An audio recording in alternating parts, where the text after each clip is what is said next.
Good afternoon mga idol. So meron tayong kaibigan na nag-request and this is Boss Renzo Beltran. Sabi niya, Boss, bow guide please naman. Willing to wait at ano maganda imprint and ability. And before I do that, I want to give a shout out to Azzy0898. Kaklan ko siya. Shoutout sa iyo, boss. Thanks for watching my videos. Okay, so punta na tayo sa bow guide. Another thing pala, hindi ako pro sa bow, okay? Hindi rin naman ako pro sa crossbow, pero iniintindi ko lang yung nakalagay and I think it works naman. So sometimes nakaka-top 20 naman tayo sa crossbow, so I think it works. But basically naman, you have to work on your item log, imprints, relics, and yung mga mounts. And also the avatar. Big factor talaga yung avatar.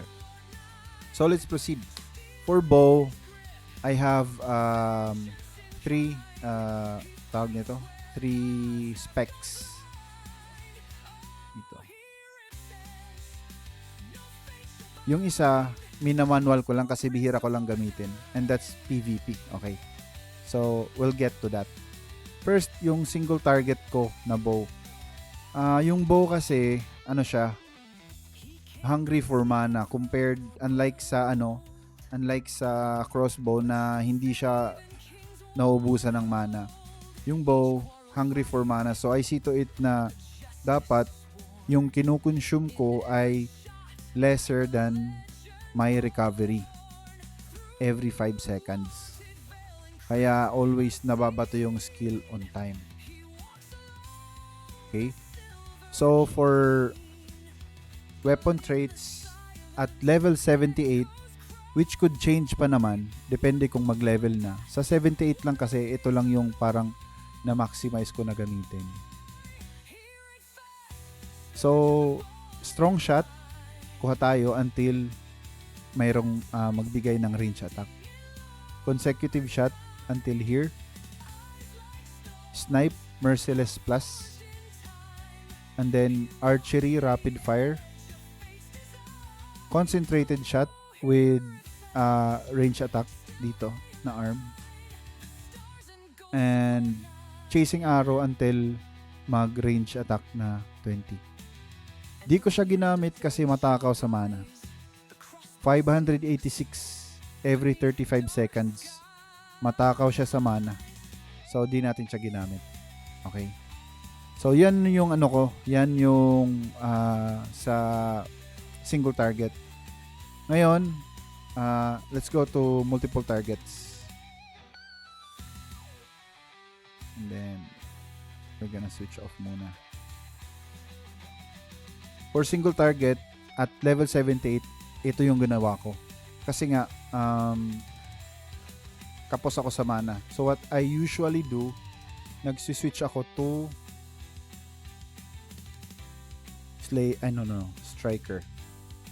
So pinapalitan ko siya. Kalyon, tapos hunting strategy with Terenos. And then life tap with time haste.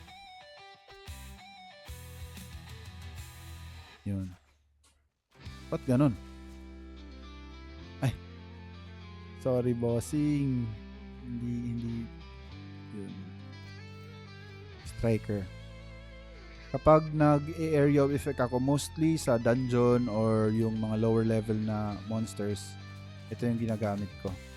So, yung mga skills na active dyan, ito lang.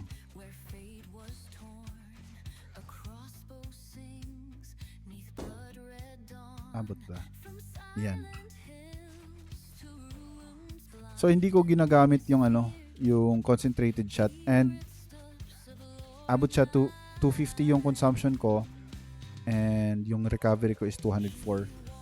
So, eto lang yung mga ginagamit ko na skills.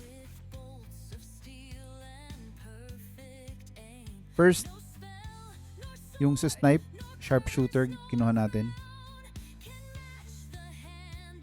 And then Arrow Rain for critical.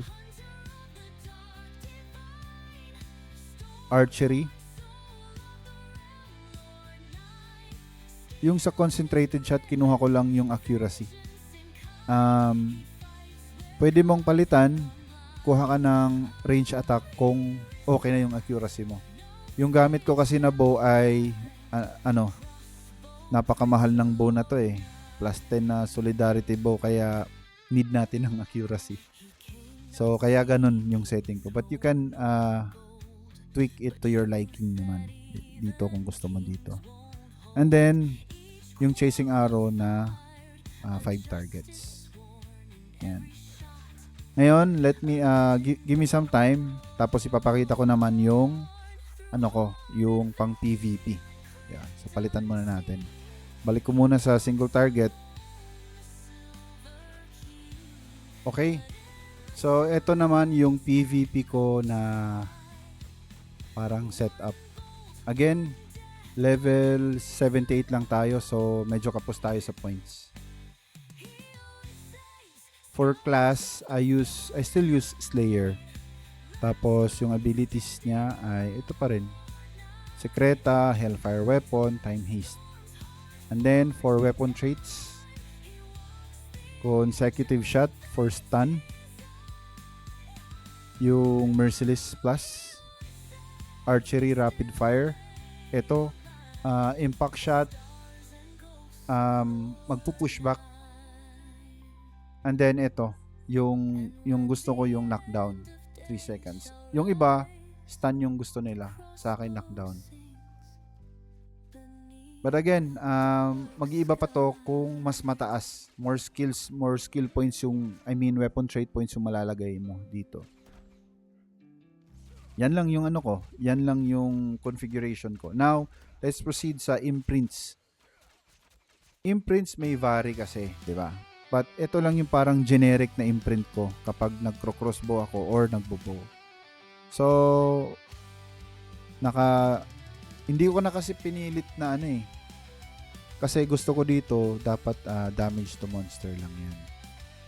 But, hirap ako and matakaw sa temporal piece yung pag nag-reset ka ng ganito. So, ito na yung parang best configuration for me. Yan. Next, ito. I chose range endurance kasi parang may added na longevity in terms of parang masustain ko yung sa fight. Also sa monster din naman I think nag-a-apply din naman yun. Attack speed. And this one, accuracy. Pero kapag PvP, papalitan ko ng shield penetration. So, accuracy pag PvE and papalitan ko ng shield penetration kung PvP. So, yun lang yun, boss. Yun lang yung style ko. I hope nakatulong ako. But again, experiment on your own. Experiment based on the level of your character at kung ano yung meron ka. So, for example, you can capitalize on defense penetration. For me, I can kasi meron naman akong nakuha na yung ganito. And then, meron akong Delphon. So, parang mo na lang siya, i-complement mo na lang. Diba? So, yun lang, bossing. Thank you for asking. I hope nakatulong ako. Good afternoon sa'yo and keep grinding.